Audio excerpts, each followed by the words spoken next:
On a wet Thursday morning, security forces combed through the remains of one of 3 blasts in Mumbai. The police is still gathering evidence, but many rumors are being floated as to who may be responsible. For the common man, there is no security at all. When we leave our homes in the morning, our family is not sure if we will come back alive in the evening. Authorities have, however, cautioned people not to jump to conclusions and say they're investigating all angles. Every single group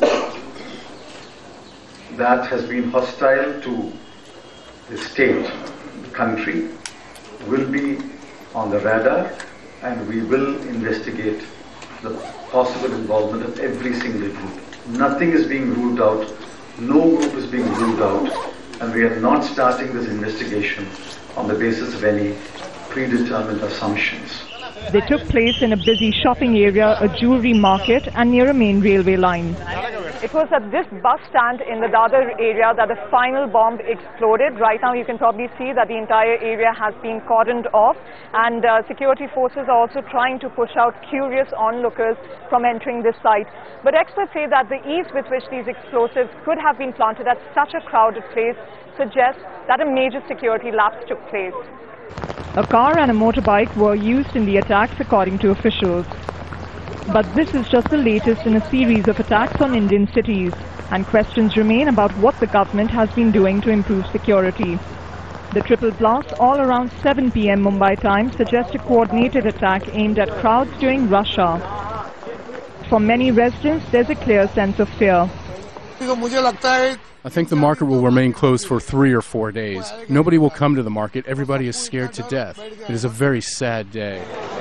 Many others are hoping and praying something similar like this doesn't happen again. Prerna Suri, Al Jazeera, Mumbai.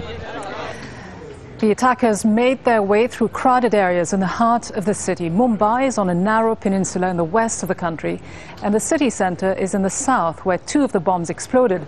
South Mumbai was also the scene of the 2008 attacks, and the Taj Mahal Hotel became a focal point of that siege.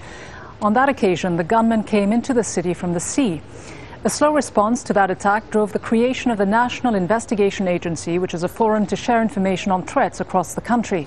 Indians are living in the most troubled region in the world, according to the government, but the country's leaders are now facing tough questions about how terrorism has returned to Mumbai once again.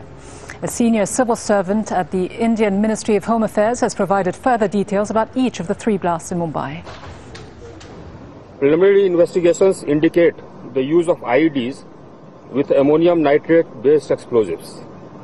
The IEDs are not crude, they indicate some level of sophistication.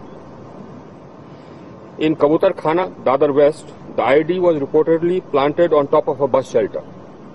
This was a low-intensity blast which injured 10 persons. The IED at Opera House was planted below a loose slab and concealed under garbage. There was a thela/food cart on top.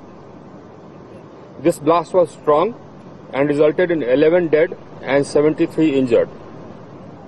In Zaveri Bazar, the explosive was near a motorcycle concealed under an umbrella.